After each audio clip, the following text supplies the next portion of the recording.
And that's why wakati watu walikuja kwangu wakasema ati Wajaluo wanaona kama Wajaluo wamechukua chama cha ODM, sisi Waluya tutenge tuunde chama yetu.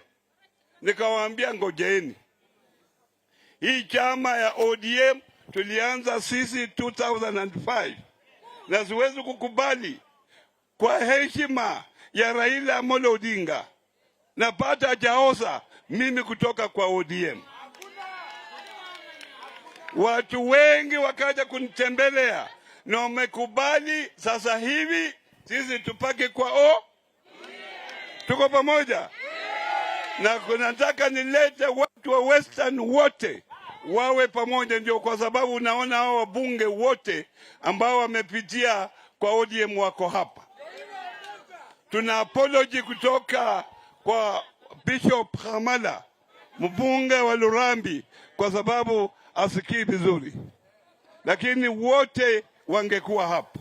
Lakini tumeanza safari ya kuleta watu wetu pamoja. Nimeona wengine, jameni, mimi sasa Oparanya niko kwa serikali, unaniambia nitoke kwa serikali niende niunge mtu mwingine mkono ambaye hayuko kwa serikali,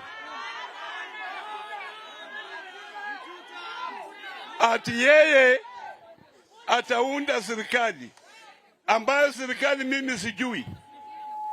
Mimi nitoke kwa known to unknown, kwa sababu wewe utoke kwa serikali uende mahali ambayo hujui hao watu wanaenda wapi.